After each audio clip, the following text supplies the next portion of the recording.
Pero hindi na rin ang sabi ko nga yung maging yung routine ng pag-exercise namin ni Be tsaka yung pagda-diet namin hindi na rin siguro titingnan yung para mag-showbiz o ano kasama na rin pero ang gusto namin mabuhay kami ng matagal. Yun ang kasi may pinag-aaral pa kami, ayaw namin magkasakit, may bata pa akong meron pa akong 15 years old, so mahaba-habang labanan pa, may college pa tayo. Isa pa yung napapa-graduate ko, yung isa naman, bago pa lang sasampa ng college. So, dapat paghandaan ko yung ganong mga panahon. Actually, ang pera, kikitain naman yan. Pero pag yung health mo, nagkaroon ng diferensya, maraming mawawala na. Correct. Hindi ka na makakapaghanap buhay ng maayos, hindi ka na kung anong diskarte mong kailangan gawin. Alam mo naman tayo, punong-puno tayo ng diskarte sa buhay. Anong health routine mo ngayon, Leandro?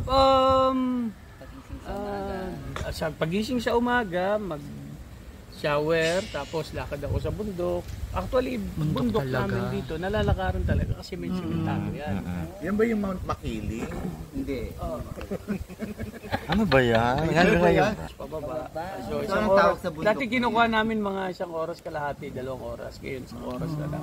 Kasi meron na siya. Everyday na ako. Everyday na ako. Routine ko na yon. Mga gising ako ng 5:30. Maakyat na kayo. Maakyat na kami. Tapos pag si Venus walang pasok, kasama ko siya. Pag may pasok naman, hindi ko na siya sinasama.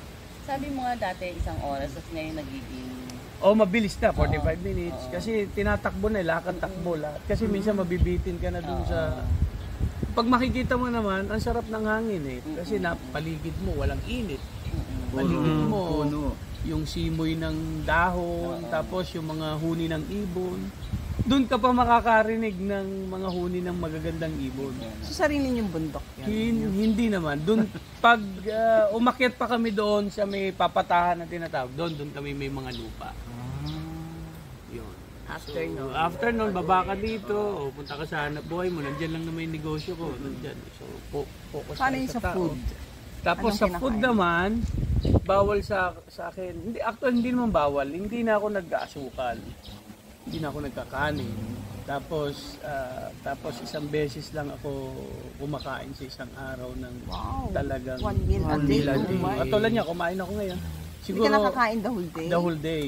Yung paano pag konti-konti na lang. nagugutom ka?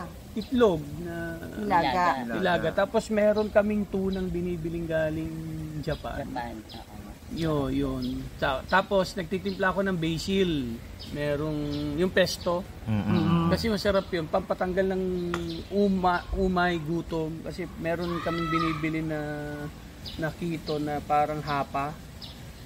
Ano siya, parang hapa, pero parang siya shawarma, pero ano siya, piniprito lang namin ng butter, parang pita bread. Yun lang, tapos yung pesto na ginagawa ko. May itlog. Busog na ako noon. So ilan ang na-lose mo na weight? Nung sinabihan ako ng GMA na magbawas, kasi nung nakaraan, naka 10 pounds na ako. Ngayon, nung nag-holiday, bumalik uli, nag-gain na naman ako ng 6.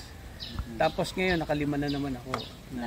Bawal. So sinabihan ka ng GMA na kailangan yung mga big boss, nakarating sa akin, sinabihan ako nung isa sa staff na kailangan po tayong magbawas. Sabi po ng mga big boss natin, kailangan pong makapagpayat at maging lean. Sabi ko, sige.